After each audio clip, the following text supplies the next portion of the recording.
Hey, everybody, welcome to the Faith and Fandom podcast on the Love Thy Nerd podcast network. I'm Hector Mirai of Faith and Fandom, and today I'm joined by Deborah Ulmer of Colors of Fandom and Dee's Kitchen Sweet Treats Vegan Eats. Yeah. Grief, that's a mouthful. Um, who's going to be joining me Dee's today? Kitchen is just Dee's it. Kitchen, Dee's Kitchen. But I know you got to say the whole thing. You got to say it with like some gusto too. But excited to have you here today. But if you're joining us here, you can there's always lots of other podcasts to check out and lots of other places to find them. If you're listening to this in your ear holes, you can also watch this on YouTube over at the dedicated channel for this at YouTube at Faith and Fandom LTN. You can also check this out on the Glue Network, GLU, on Roku TVs. And also on LTN radio at some different slots as well. So lots of great ways to check this out. But Dee, thank you for taking the time to be here with me and for putting up with me annoying you, trying to track you down for this, for my bad scheduling and all the things with that. So thank you for taking the time. You're welcome. Thank you for asking too. And yeah, trying to figure out our schedules. I think the last time we even podcasted was you trying to convince me that Thor 3 wasn't bad. That Ragnarok is yeah, the best. Oh my gosh, we're not gonna get on that soapbox. So I can't but I believe. remember like I think we were either at Fayetteville or Raleigh, and I think it was SuperCon, or maybe I can't remember, but it was one Mhm. of those shows, and I just pulled out a microphone and recorded you, and as we talked about, that uh it's become a, how like sometimes you use the same passwords for everything. Mhm. I'm not going to say what it is because somebody might be smart enough on here to actually go with it. But the majority of passwords to everything in my household and my family's stuff is a disparaging remark about Thor 3. And it's just like my kids always remember, they're like, yeah, it's that. Um, just because it was whatever. But I think that's the last time we've actually got to be on a conversation together. But to ask you, do you remember where we met? Oh, Don't feel bad if you wow. don't, because I don't either. Yeah. I mean it had to been at uh NC Comic Con. NC Comic Con. It had to been at NC Comic Con. Well, I don't know which one though. I don't know if it was Bull City or Oak City though. me either. And I go through my like one of my like daily rituals is at once it turns midnight, I go through my memories from the year before or the years before on Facebook.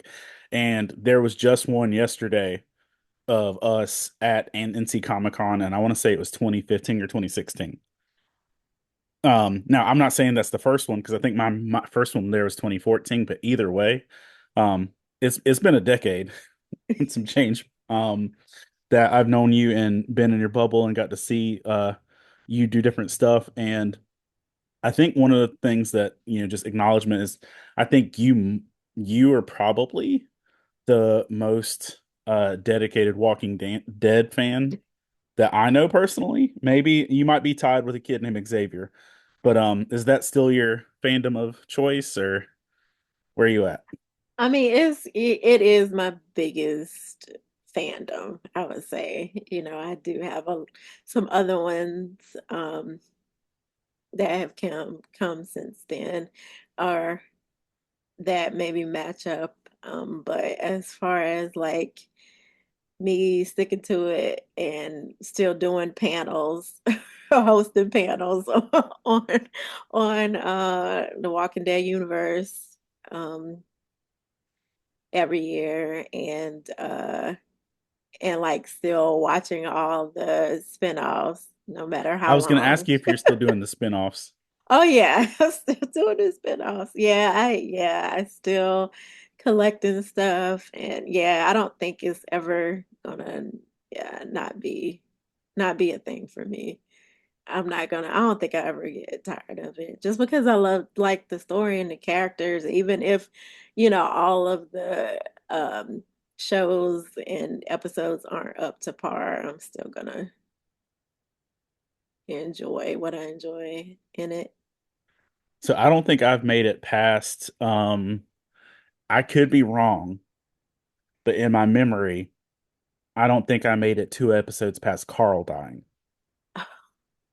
Yeah, that was like the last like mass exodus, I think. Yeah. Well, Glenn was no, no. I think um maybe Rick took a little bit more people when yeah. Rick got taken, but like as far as like a huge number, I think it was Carl. After Glenn, it Yeah, I was was gonna say Carl. Glenn was the like, oh, we're in the wrong place now uh for a lot of people. And that's one of the issues I've got autographed by Kirkman. Is the Glenn issue, the holographic one when he was at Mm, NC Comic Con. Like I got yeah. that one autographed and I was just like, yeah, no. And every time because I end up running into the dude who plays Abraham quite a bit. Oh yeah. Yeah. And so like I was in Tennessee this past August and he was just literally next to me in line to get coffee and we're just standing at the bar waiting to get our coffee and I just look over at him and I kid you not, I looked over him and dead saw his exit moment and I'm like, let me like look over here Oh because no. I was just like, but so I've never seen that scene. So, like, we had Color Fandom had a watch party, and because we used to do in-person watch parties for the premieres and the season finales for Game of Thrones and Walking Dead. And so we had this big, big party for this one because we knew it was going to reveal who died. And because I love spoilers, it just because of my anxiety, I have it can to help. see it helps. It helps a lot, especially for characters, that I get attached to and things like that. And it doesn't like, ruin the experience for me, knowing spoilers. Um, so I knew who was gonna die. I knew it was like a dual, death. So when the scene came up, well, I guess both of those scenes, I turned well, actually leaned into Amy. She came with she came with me. She's not well, she was a Walking Dead fan, but she was like my support. Along with everybody in the room, but I just leaned on her because I didn't want something with body horror, especially head body horror. I don't, can't get with. I like horror, but I can't get with that. So I never, and then when it comes on, like, because I do rewatches and I watch, the Walking Dead channel, but I always like avoid that part of the episode. Sometimes I don't even watch the episode, but so I've heard it, that scene, both of those scenes, like I guess the whole full scene of the deaths, but I've never seen it at all. I think you're probably making the right life choice because that was, 8 o'clock in the morning, Tennessee, and I'm barely awake, and I look over and I see Abraham, and I'm like, mm-mm, too early, and so you're doing right. Uh, yeah. So you mentioned that some other fandoms have kind of caught up or in that near near your Walking Dead fandom. Like, what are the other ones? I think the um well, I guess the vampire genre as a whole, I think what I've always liked the vampires, like grew up, I was a Buffy fan ever since like it came on, Buffy and Angel. And like I collect everything, but like I think when I started organizing, I had a big mass room organization earlier this year, and I realized that I have a lot of vampire related things, um, and including like um, the Anne Rice universe, and with it coming on, Are with you them enjoying adapting the it. Are you enjoying the new Anne Rice stuff? Oh yes. Yeah. So with all of that, yeah, I'm like, oh, okay, I see what my like because I've always liked Universal monsters Right. in each, ever since in all the iterations of it, but I'm like, oh, okay, I guess vampires are my my big thing. That and I've always been a more of a DC fan than a Marvel fan, but I think with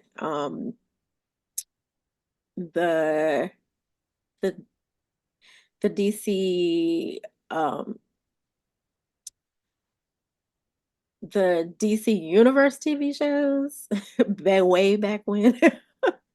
um uh and then I guess the newer TV shows that when they transferred over to Max Yeah.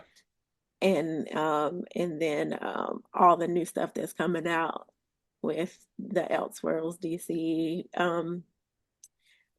movies and TV like the Batman and Penguin. So like all of that. Like we were a huge like the um with the live action Titans and Doom Patrol and um Harley Quinn and the spinoffs and Harley stuff. Quinn So has gone way further than I thought it was going to. And even to have a Kite Man show, and I'm like, did yes. did they seriously pull up a whole season of Kite Man? Okay, sure. Yeah, yeah, And yeah. I've if I can turn my laptop without breaking anything. Maybe nope, no, I can't. Um, Too many wires. But hold on, let me see if I can do this. That's my Red Hood Oh, helmet Red that I've got, Hood. and it's autographed by Curran from All right, from Titans. Titans. Oh. And that's the thing too. Like I thought that Alan Richardson, Hmm. and dude, his Hawk storyline in Titans, and I don't mean this is in an ugly way, it was way too good for Titans. Like to put that next to everything else, that Hawk's backstory was fire. And he did so good with that, and which I was excited to see him kind of like blow up since then. Oh yeah. Hmm. Because, good for him. But, I hated seeing him go, but that was really good. I also didn't know until a lot later that he runs a whole ministry YouTube channel. Um, Oh wow. um, yeah, Alan Richardson has a whole YouTube channel of just devotionals that he does. Um, and somebody in one of my friends named Tristan in Australia pointed out, he's like, you know about his YouTube, right? And I'm like, no. And I'm like, crap, I met this dude at GalaxyCon and I didn't like talk to him about Jesus. He has a whole YouTube channel. Crap. Um, but yeah, he's got, and I can't, I'll look it up when I don't want to like move screens around now, but yeah, he's got a whole YouTube channel of just that. And I was like, okay, cool. Yeah, but the DC world has gone good. Did you watch The Penguin? Oh yes. We just yes. Girl, it was so good. That oh my gosh. So Uh, good. and like, but like every episode, I have a small group that was watching it too, and every episode, I'm just like, give her all the awards, give her all the awards, because she just killed it. Kristen Milotti, and then Yeah. Colin Farrell was impressive out the gate from the movie, so I mean, it's just like Hmm. no surprise. But he even took it to another level with this one. But no, it's just like I really hope they clean some serious house just come award season. But one thing that I found funny, because like I was when I started watching The Penguin, it just, I kept making Sopranos references to it. So during the time since The Penguin premiered, I've rewatched the entirety of The Sopranos. Oh wow. And I did not know that Sophia Falcone is in The Sopranos. Oh. 20 years ago, when she was playing a teenage girl, she's in Sopranos. She's the daughter of a warring mob family 20 years. So she literally plays an evil mob boss's daughter in The Sopranos. And I'm like, okay, typecast. Wow. You know, yeah, all I remember her from is being the mother in How I Met Your Mother. Oh, is she the mother in How I Met Your Mother? Yeah, she was in that last season and she's Okay. the I didn't even recognize that, but the one thing I do remember her from is the second season of Fargo. Okay. I Um, haven't seen Fargo. Fargo is kind of dope. It's kind of depressing and kind of hard depending on what season you go into. But each one's an anthology, but they all connect. Um, but she plays a mom with cancer in the first one or in the second season, and but she kind of killed it with that. But it's like the makeup and the everything else was kind of like drowning out what she was doing. But I'm telling you, the yellow dress and the gas mask, I want that Funko Pop. Like that's what I want. That I want that to become a thing, and it's literally had me to the point I want to go out into the depths of my comic book collection and pull out the Dark Victory. Um, because I haven't read Dark Victory in maybe a decade, but Dark Victory is the Long Halloween sequel where Sophia is the Hangman, Mm. and I'm like, let me go get some more of this. Just jam it in there. Um, so all nerdy talk aside, we've known each other for about the last decade and some change, and we've crossed a lot of paths in the con world. And one of the organizations that you have always kind of been since I've known you, kind of a flag bearer for is Colors of Fandom. And that's colors with a U in there somewhere, right? Is there No. a no? It's just straight colors. No. Okay, No, it's color. color. Okay, No S. okay, no S. In my mind, at some point, I thought there was an OU in there, but it's just color. Okay, cool, cool, cool, cool. Yeah. All right. So tell us about what color fandom is. Um, so Colored Fandom, we exist as a group of a community of geeks that started off as just a our two founders were going to meetup.com meetups in the area and didn't have a lot of people who looked like them or they could relate to. So then we evolved to being a safe space, inclusive space for marginalized groups who love every all things geekdom. And we've moved on to from just a meetup group where we uh, we also have all the everything on all the socials, and we also are represented at cons where we host panels on all different things, diversity and all the different fandoms we like. And this year we started doing a partnership with the Durham County Library where we were doing events there also. And during the pandemic, we found out, we couldn't meet online, in person. So we made a Discord channel.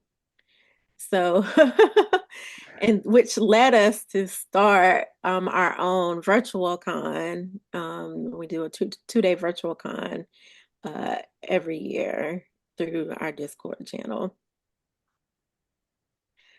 So that's the gist of Color Fandom.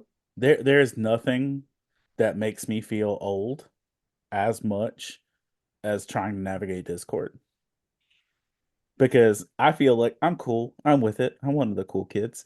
And then like I look at Discord and I just see like I'm like I don't know what to do here. And I'm not even in that many groups, but like I'll like even for this podcast, like they'll send me messages in Discord and I was like I don't know where to find them. There's too many buttons and I see all these people like and I made a Discord, but and I updated it for about a month and I'm like nope. and it's just kind of floating in the ether. So the fact that you're maintaining Discord is honestly a big deal because I know it's a lot of people's comfort zone of where they go Mm, to. And yeah.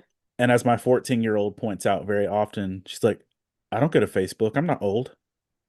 And I'm like, word. Okay, cool.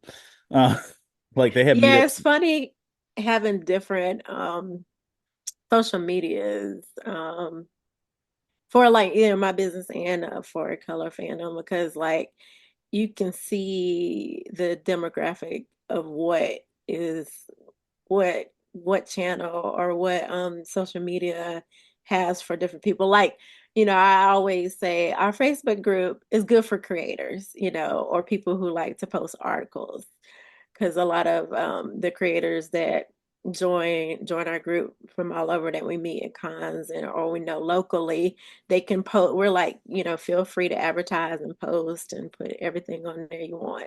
So we're like, okay, that's good for Facebook. And then for Instagram, it's like all the everybody who all the young or I guess younger people who join our group that are always on Instagram, but we don't have a social media manager, so most of our Instagram is just for lives and when we're at events and cons.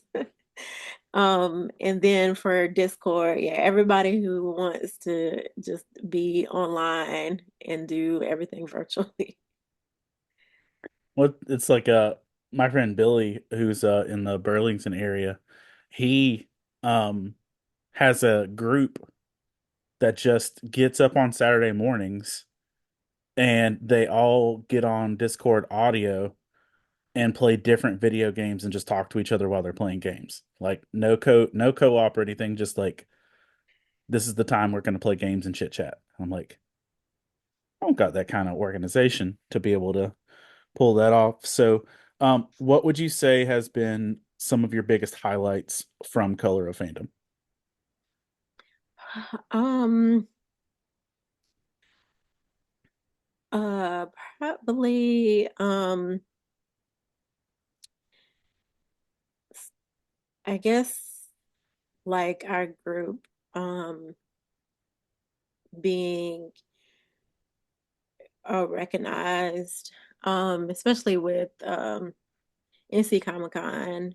Um, we're known to put on pretty good panels, and it just feels good to be like a go-to, group. You've been a staple for the Ultimate Comics brand of shows for a minute. Like, yeah, like you said, you really are a go-to for it, and one of those I'd be surprised if you don't have something. So, And then of recently, as I mentioned before, we got our partnership with Durham County Library, and we've done three panels or events so far with them, and and we're looking forward to a continued partnership with them and being the events being bigger and bigger. Um, so outside, I mean, we're still in the con geek world, but it's more we're expanding more to the outside community with doing it at the library. yeah, because I mean, as many geeks as show up at cons, there's still a lot more that aren't. And, having a good space for them to connect is a big deal. Um, Now, outside of working with Color Fandom, you also have a uh, kitchen. You have a cooking business. Tell us about that. How did that get started? So Dee's Kitchen is about 15 years old. Wow. I started the concept when I was in the 12th grade when I realized I wanted to go to school for baking. It kind of won out from just being a regular chef because I like to cook too, but baking went out, It's I like to, create things and then make people happy and So it's always nice to see somebody, enjoy a sweet. So, um, and then when I got out of school, I got professionally formed Dee's Kitchen, and it was just a regular, just conventional bakery. Um, where I did a lot of cakes, and then I had treats to sell at like farmers markets and stuff. In uh 2015 maybe, when I went to a program where I became uh plant-based vegan, and so I converted my whole bakery over to vegan, and entered into that world and started to do more festivals, and I still do smaller markets and pop-ups and things like that.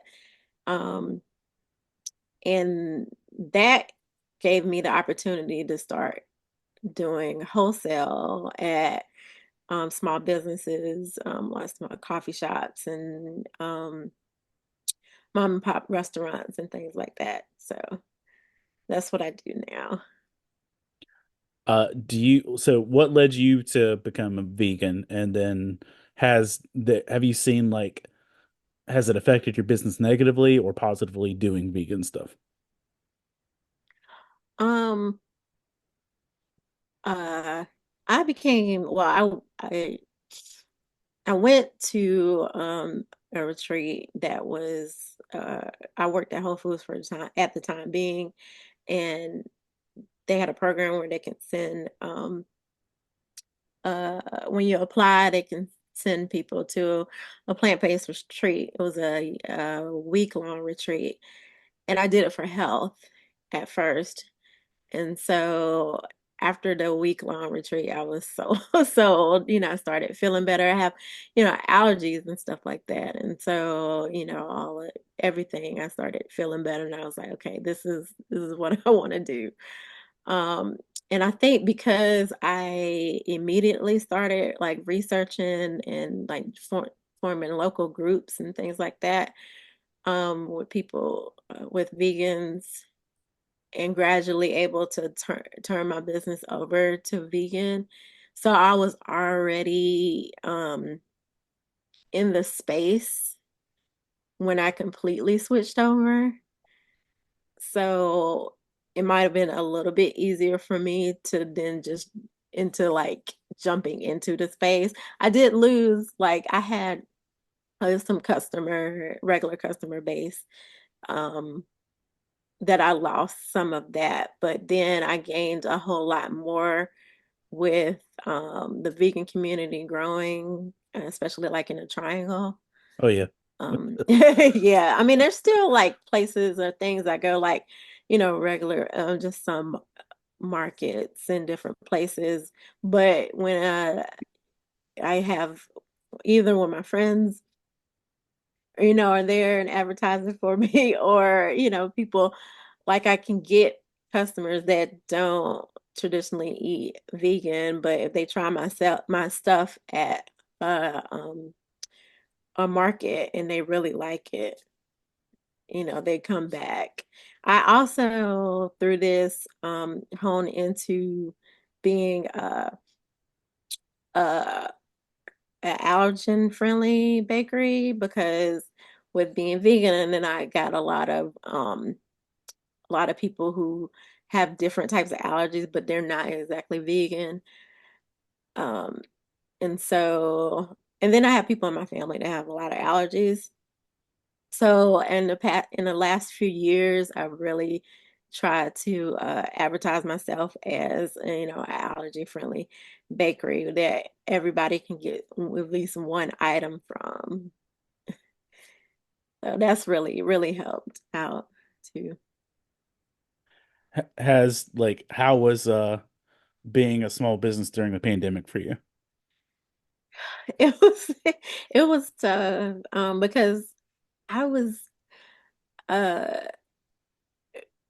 I had to pivot twice because I was doing my business and working full time, but I had planned in that January of 2020 or I guess December before out to reduce my hours so I could put more into my business so I could eventually go full time. Well, we found out that the facility I worked in was closing, which was before the pandemic happened. And so then I was like, oh, okay, I'm gonna have to be pushed into full time before before I was ready to. And I planned all this stuff to do and all these plans I had.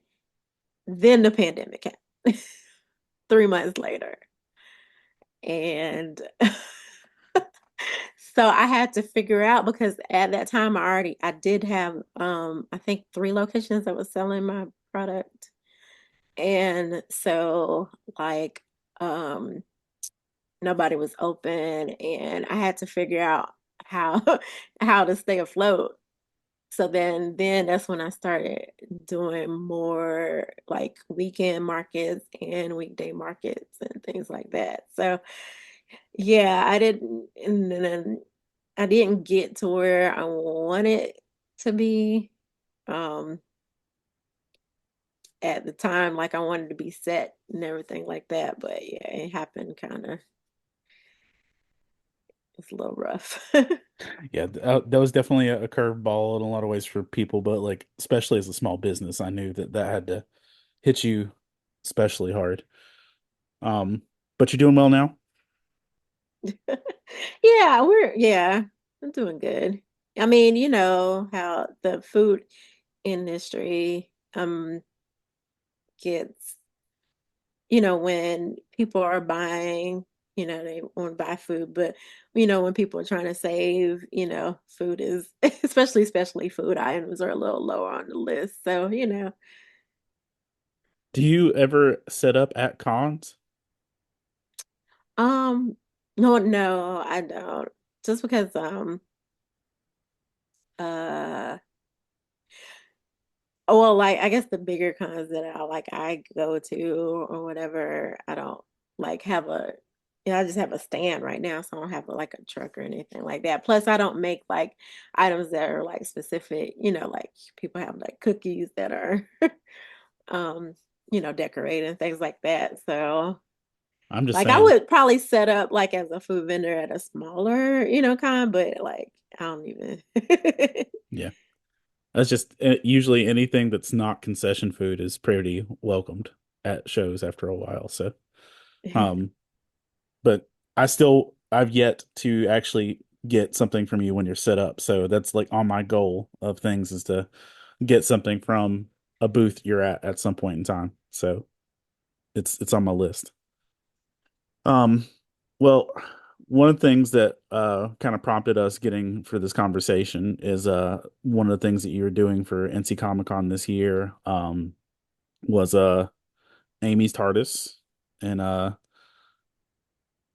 let you tell what you want to say with this, but for the longest I've known you, the longest time you were it wasn't just you, it was you and Amy. And you had one of those friendships that like I literally think when people would see you guys, you're like, that's goals. Like, I wish I had friends like that. And that you guys were always kind of like I felt like it was well, I ran into you in Atlanta at Dragon Con, and it wasn't weird seeing you in Atlanta. It was like just weird seeing you without Amy. I was like, this doesn't surprise me to see you 5 hours away. It's just like, why are you here alone? Um, but for the longest time, it was you and Amy as just like you said, she was kind of a support system for you. She was a good friend, and looking back through my con photos, there's probably a dozen or so photos of the three of us just selfieing or whatever else it shows. And I this past year, it's just this past year, is it longer? Yeah, January. Yeah, gosh, it is just January. Um, you lost Amy. And so if you want to talk about that or go straight in and tell us what Amy's TARDIS is and what that is, and just give us the story. I had to rephrase that. We lost Amy because Amy was she I was a almost said force. that then, but I'll said it when like the community, lost a gem and a light because she touched everybody that um, that she met. I mean, like, I knew how much she meant to me and then us as our local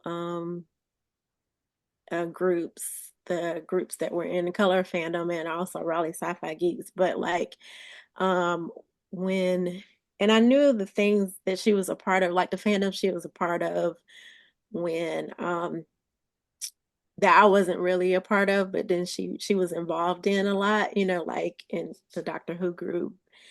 And then recently when Cobra Kai came, she did a lot of online stuff with them. And but after she passed, and we were advertising her because she has her family here in Raleigh, but then she has her blood family in Florida.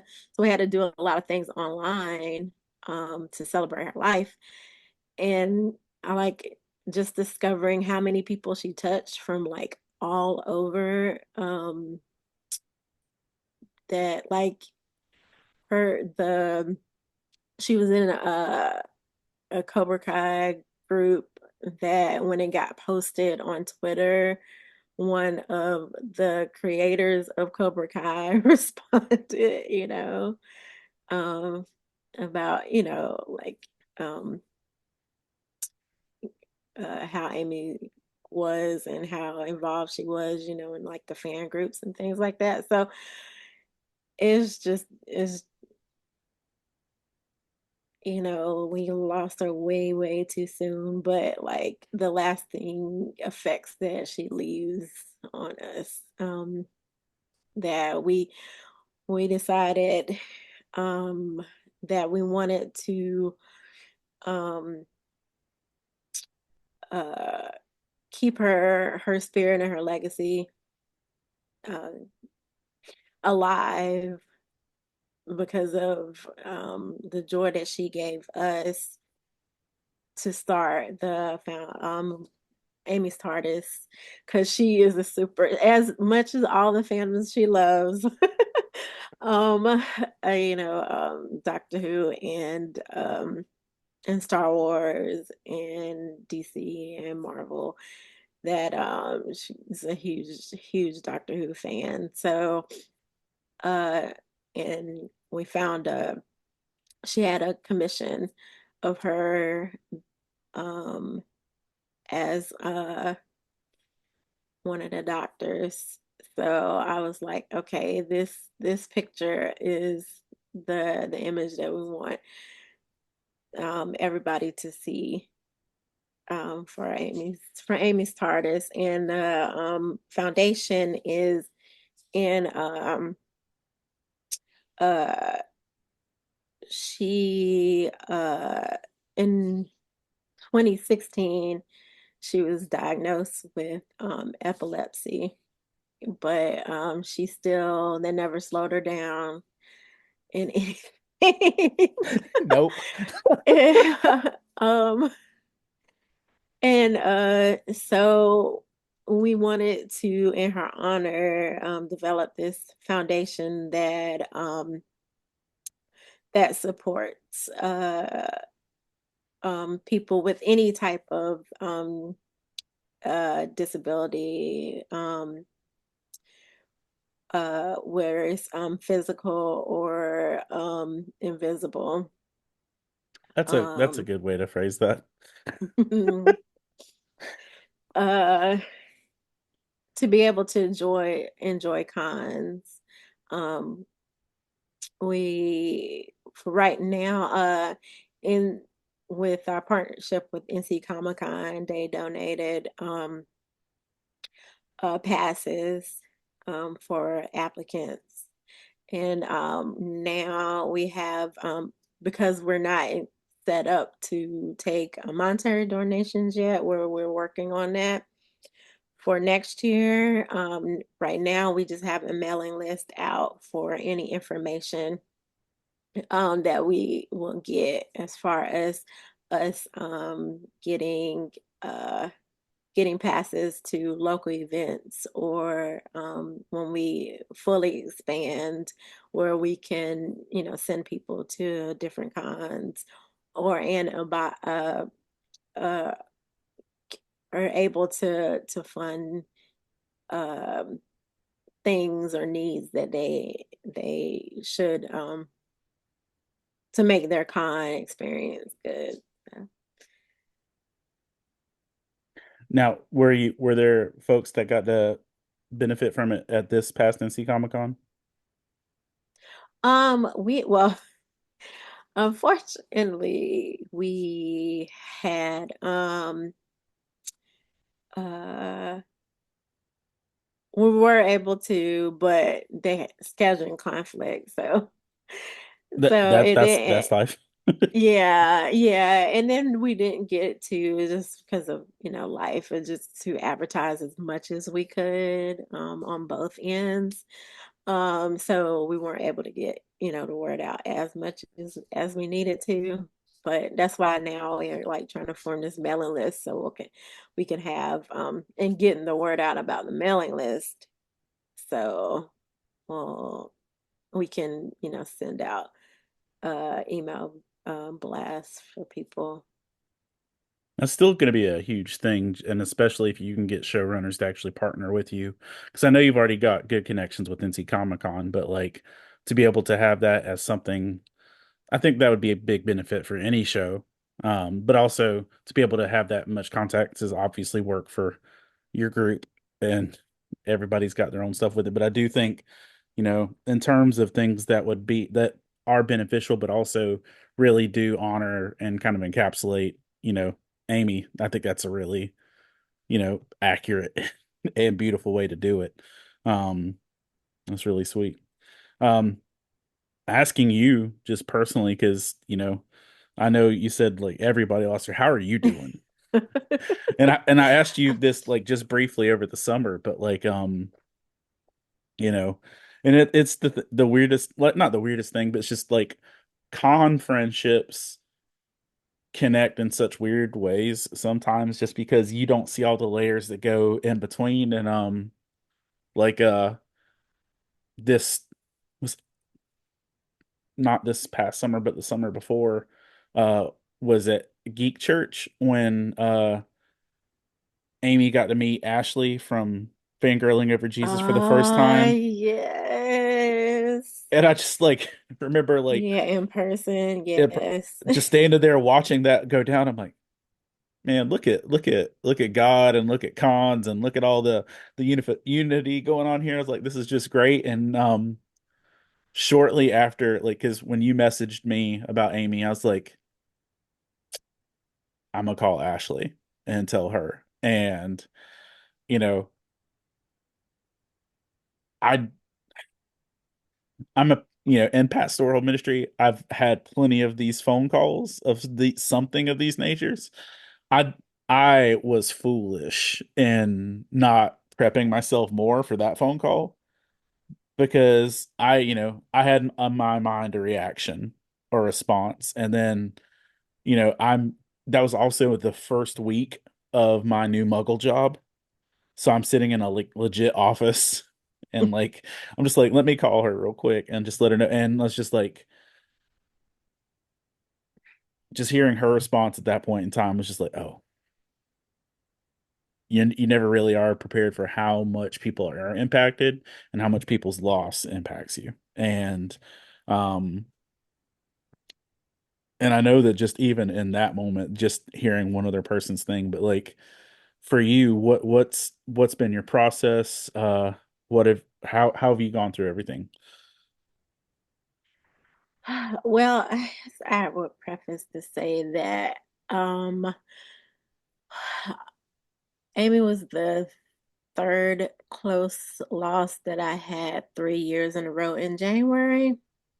So I was I'm sorry. already in a grieving, a state of grief. My sister-in-law passed 3 years ago.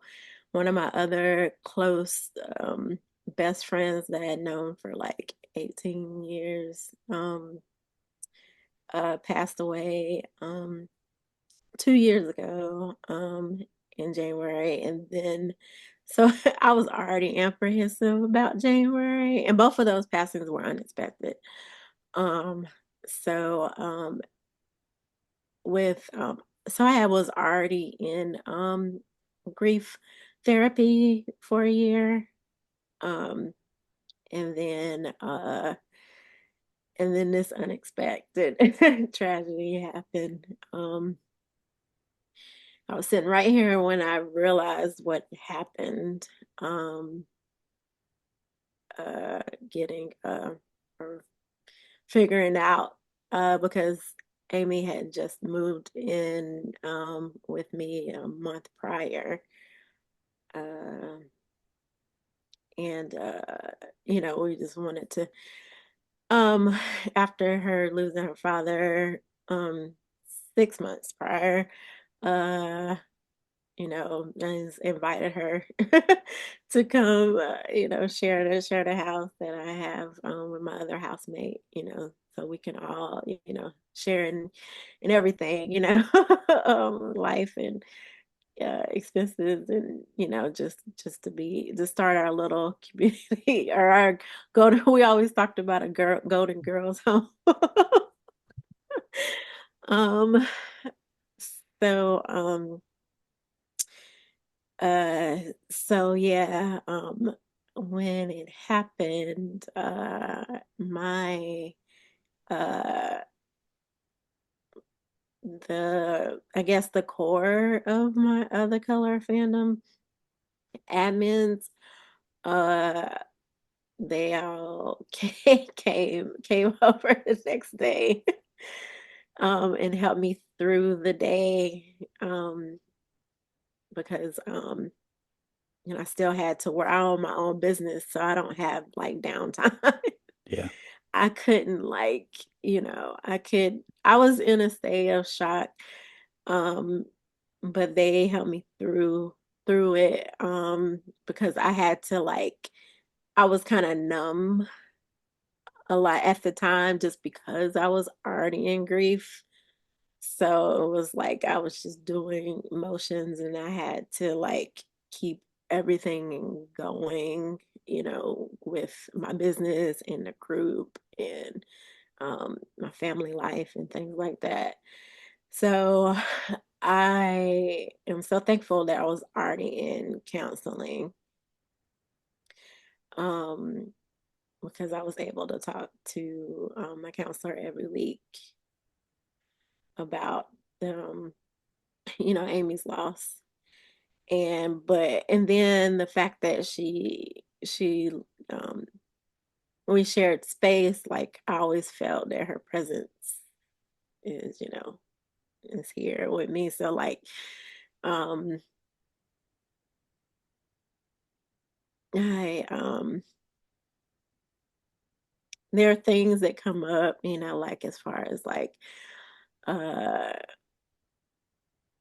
things that I know that she would have loved or liked, or new things coming out, or renewal shows or movies, and or things that we had planned for this year, because most of the time, because of the group, we have the year planned out, and everything, we made sure that this year all the cons were in her honor.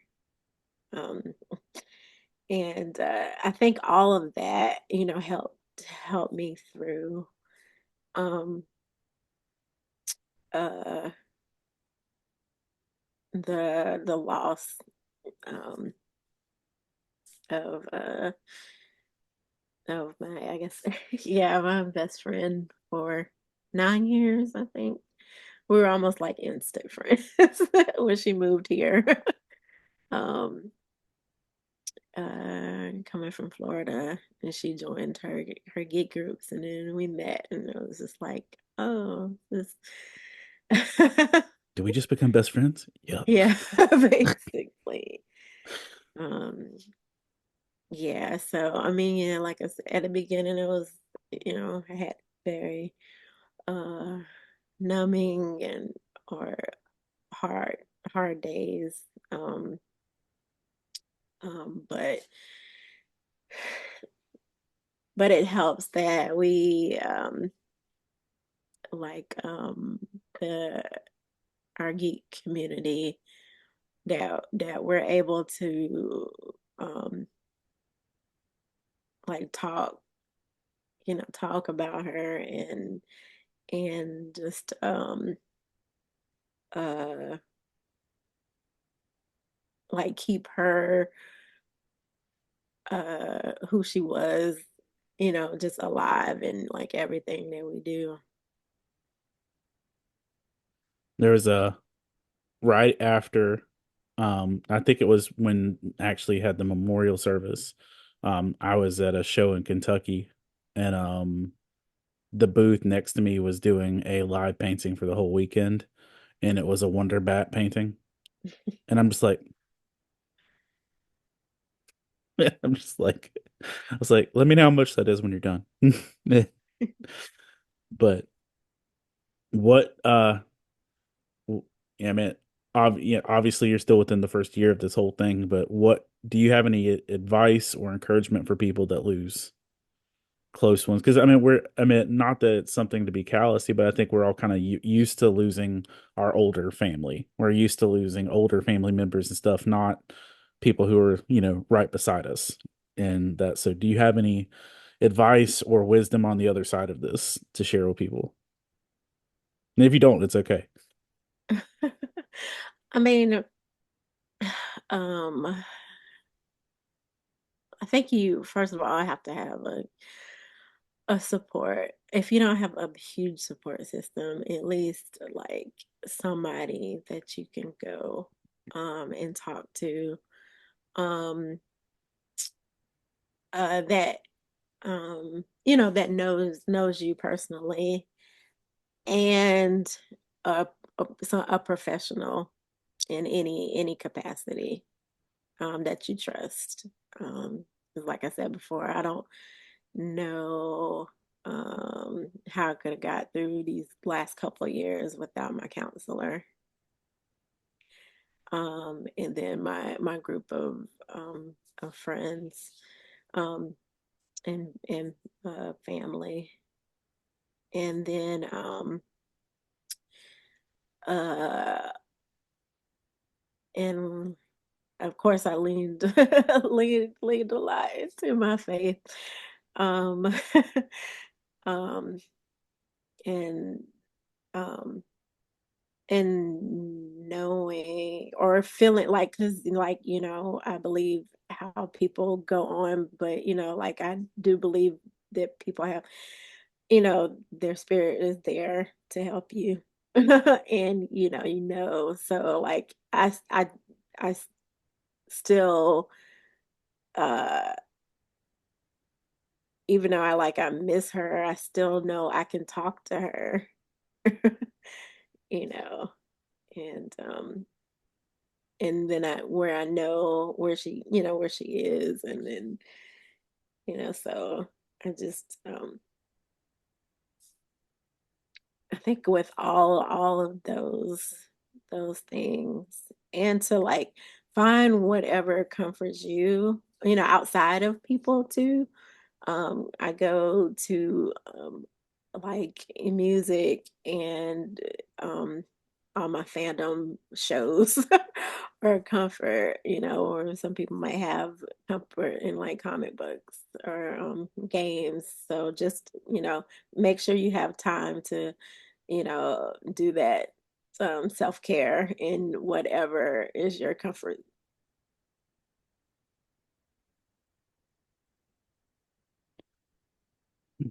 So, uh, moving forward for you, what's next for your bubble for your life? Like, you got any big plans? You got any? You got any? If you're looking at the next season preview, what's next for you? As in light, yeah, right.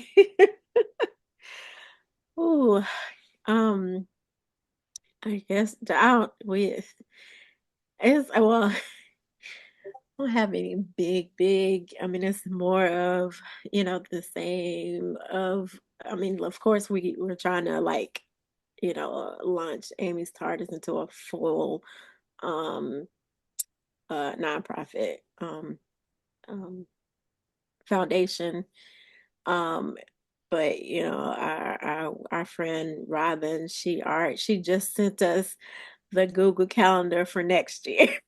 She's like, I have all the cons, everything listed, So like I think we're in constant motion, because like NC Comic Con was like our last con for the year. We were like, okay, but now to plan for next year and all the cons and then the new events and things that we're starting, next year.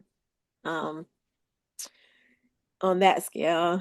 And then with my business, just to keep it going. I have my parents are older, so I'm taking care of them a lot. So I'm just, just keeping. I'm not making really big strides in my business because of the time that I have. Limited time that I have now. But I know this is just for a season, me taking care of my parents in their last stages of life. So just focus on them and with the help of my brothers, and then just keeping my business going, but growing it as much as I can. If you could recommend one episode of anything, one specific episode, period, for one person to watch, what would it be? And I can't do one. Ones are mine. It's like people are like, "Are you favorites?" I'm like, I don't have favorites because I can't like. Yeah, I don't have one. Oh, it's hard for me to choose favorites because I like everything. And I think you can have more than just one. Oh, you Um, can. I'm just curious. I just want to see I what your know answer it's would just be. so. Oh man, because that's a hard. Because like in my mind, I've got like a list of like perfect episodes that stand out for things. And so like for me, Our Mrs. Reynolds, perfect. Like Chuck versus the Push Mix, perfect. There's the I'd probably say the I think it's episode 5 of The Penguin, if that's the yellow dress episode. uh, yeah. Uh I will. I guess. I guess I can say um of recent things. Oh well, okay. So one thing, like I said, music for me helps me through a lot of things. And especially musicals. Um some days I'll like, especially when I'm baking, I'll just put on a whole bunch of musicals. And so the Once More with Feeling episode in Buffy, but it's did you like, watch Agatha All well, Along, by the way? I did, yes. Did you see the poster? Yes, I did. The Once More with Feeling poster in I saw that. okay. Yes. Agatha, that was also an awesome show. I'm like, we got two good shows that came out at the same time. But yeah. Um, yeah, um that my niece just started watching Buffy, and she's like telling me when I catch up with her, telling me what season she's in now. And I was just telling her, I was like, I go to the Once More with Feeling play at Dragon Con every year. I was like, that whole soundtrack has just helped me through a lot. Um But that and the Walking Dead spinoff, The Ones Who Live. Um Episode 4 was written by the one of the stars, Denai Guerrero, which she also plays Okoye in Black Panther. She's a playwright, and she wrote the uh episode 4 in that limited series, and is like one of the best, well written and acted episodes of the whole universe of The Walking Dead. But Okay. See, there you go. You just yeah. stuck the landing on a one episode recommendation. Look at you. And see, like, I don't know that I was ever truly like bought in, but I was like, now I want to see this one episode. Um, You should watch the whole one. The Ones Who Live, when everybody's talking about the spinoffs, most of the time they're like, oh, the ones, they're okay, okay. But then there's another level for the Rick and Michonne show. Everybody's like, okay, that's almost just like The Walking Dead. I I feel like I need to finish The Walking Dead before I get there though. Yeah. I Because I mean, got I'm gonna tell everybody to finish The Walking Dead. it's on my list. And just to say this to you too, because it's you appropriate. My favorite Michonne quote from the whole comic book series. Um, I think the fact that, or I think every day we live means we deserve a cupcake. Because like once they get to the end storyline or whatever, Yeah. she's a baker. Oh yeah, yeah, from her. Yeah. And so she's like, every day we're alive means we deserve a cupcake. And I'm just like, see, there you go. You need to print that panel out and put it in your established vegan venue. Well, uh, Deborah, where would you want people to check out stuff for you, for the color fandom on all the socials for your kitchen? Where should they look for you? Well, we do have um a link tree And we'll for drop that in color. the we'll drop that in there. Yeah. Yeah, the link tree for color fandom, because it got to be a lot to for all of the socials that we have. So it's like easier to put, especially when we started Amy's TARDIS too. So just to put all the links on one thing, and then you can decide which one you want to go to for what you use.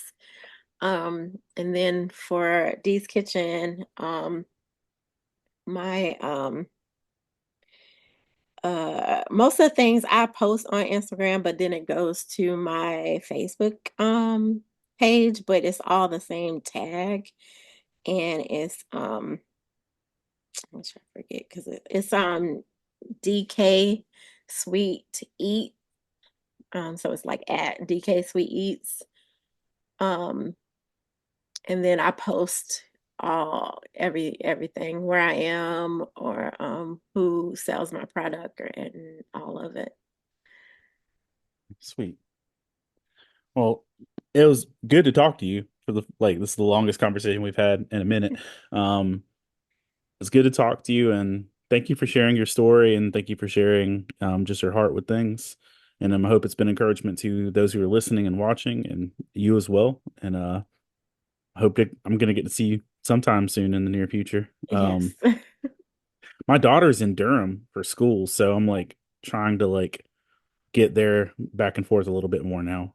So um but everybody, thank you for taking time to listen and watch and make sure you check the link or the stuff alongside to be able to see what D's information. And remember, you can find this and other podcasts over on the Love Thy Nerd Network, Glue on Roku, and find us on YouTube as well.